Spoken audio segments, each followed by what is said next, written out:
أعوذ بالله من الشيطان الرجيم بسم الله الرحمن الرحيم رب اشرح لي صدري ويسر لي أمري واحلل عقدة من لساني يفقهوا قولي اللهم لا علم لنا إلا ما علمتنا إنك أنت العليم الحكيم. Alhamdulillah. Well, human being is the most amazing creation of Allah subhanahu wa ta'ala. Aren't they?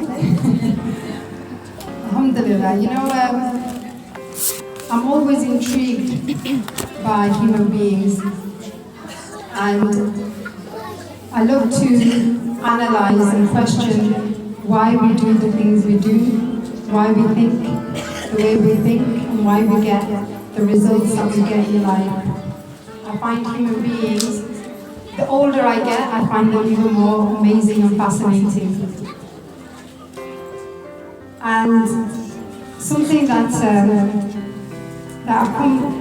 obviously I've read many times before, there's an ayah in the Quran that says, if you are grateful, I will surely increase you in favor. And this is in the Quran, Surah number ayah 14, Surah number 7. And there's another, I don't know if it's a hadith or if it's an ayah of the Quran, but something along the lines that your outer reflection or whatever you're experiencing, your reality is a reflection of your own inner state. Have you heard that? That whatever you're experiencing, is a reflection of your own inner state. And many of you might know I love studying psychology, I love studying positive psychology. I love studying the way that the mind works, and something that I've just, not recently, something that I've been teaching the children recently, although it's something I had read many years ago, but it kind of, you know, when the penny drops and things start to fit into pieces, and you know, into the puzzle. And they say that we, human beings, the brain, we receive 11 million bits of information. That's how much information is coming into the human brain.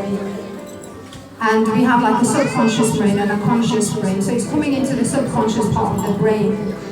So that's a lot of information, isn't it? 11 million bits of information that's coming in through the senses.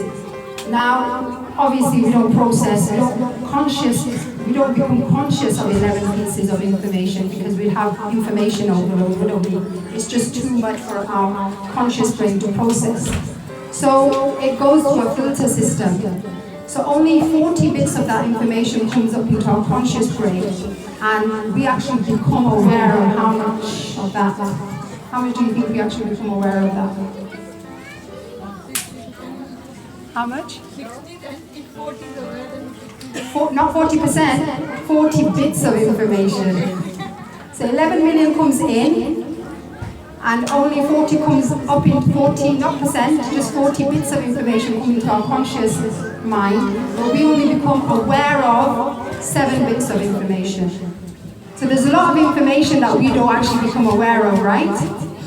So what I become aware of is different from what you become aware of, yes or no? We all become aware of something different. So we get a very distorted image of reality, don't we? Okay? So how will what I become aware of, well, how will that be different from what you become aware of? There's a certain system in our brain called the reticular activating system, RAS, and it's like a filter system. And what it does is whatever you focus on, or the kind of beliefs that you have about reality or about life, it will only process or attract the information that fits that model of reality that you've got. So let's say I'm a person that says life is really hard. People can't be trusted. Men are fill in the blanks.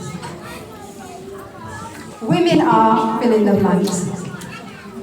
So let's say I'm a really negative person, and that is my belief system, that's what I picked up from the world around me, and that's the belief that I hold. Life is really difficult. Okay? So, That's been programmed into me, that's been programmed into the reticular activating system, and therefore, even though there's all the information out there, the only bits that I'm going to attract, or the only bits that I'm going to give attention or focus to, is whatever fits my reality, my model of the world. Okay. So you walk around and you'll say, like, I have a conversation with certain members of my family, I won't name names, who will say, you don't really know what life is like. If you were out there working like I work out there, you would realize how mean people are, how nasty people are, people you can't trust them.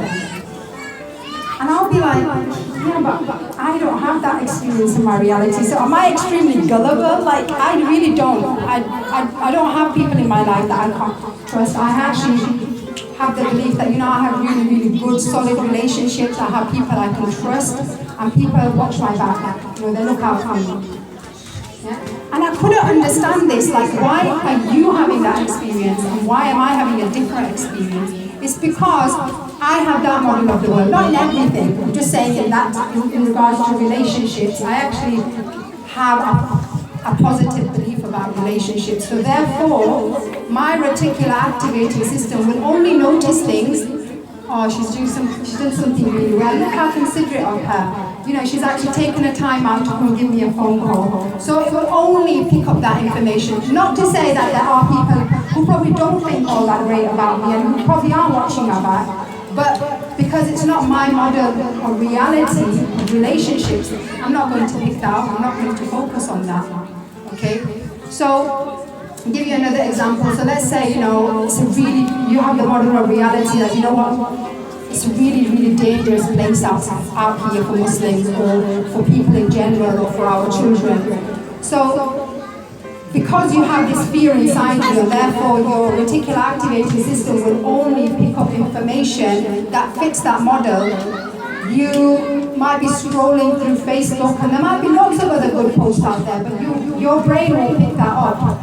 Now, you don't do this consciously, you have to go at the subconscious level. And only pick out the posts where maybe somebody's been attacked, maybe somebody's been attacked because they were practicing their religion or whatever, and you will just pick out that and you'll be like, that's a solid proof that the world cannot be trusted. Okay? So, going back to that, our reality of life is a reflection of our inner state. So Allah subhanahu wa ta'ala says that if my servant is grateful, I will increase for him in what he shows gratitude for. So if your state is a state of gratitude and you're consciously always looking for, alhamdulillah, life is really good. There's so much, yes, there's problems, but you know what?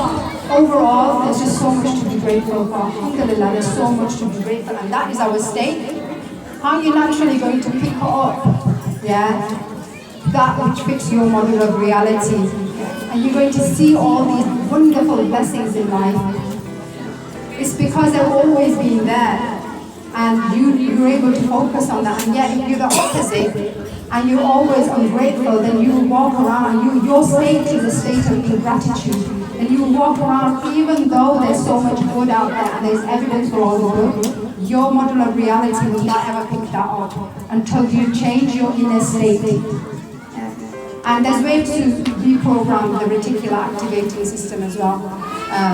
But it just made me realize that, okay, this is, there is that psychology and there is that inner work that we have to do in order to shift. Because ultimately, if you're walking around having this state of fear or having these belief systems, doesn't that taint how you experience life? Won't it be different if I'm in a state of fear all the time and you're in a state of, life, the world is such a safe place? Aren't we two going to have a completely different experience of life depending on what beliefs or what model of reality that we're holding? To the point where I'm struggling to get out of my house, I'll be struggling to let my children, go to school, college, because I'll be harboring so much fear, and yet somebody else who's got that belief that, the world is a good place, overall there's good people out there, it's a safe place, and ultimately Allah is the protector, and you've got that model of reality. Aren't you going to be in a much better place functioning than someone like myself functioning from a state of fear, and then the mind is obviously going to make that situation worse anyway. It's going to create that drama. So always ask yourself, what state am I functioning from? You know, am I truly looking for the good in my life, or am I just focused so much on the negativity? And you know, that inner work, that's the purification of the self. And this is jihad of nafs. This is our greatest struggle, and this is what we need to be continuously working on, inshallah, in order for us to have that better connection with Allah subhanahu wa ta'ala. So any benefit you derive from this is purely from Allah subhanahu wa ta'ala. Any mistakes on our own. Subhana rabbika rabbil izzati amma yasifun. Wa salamun ala mursaleen walhamdulillahi rabbil alamin.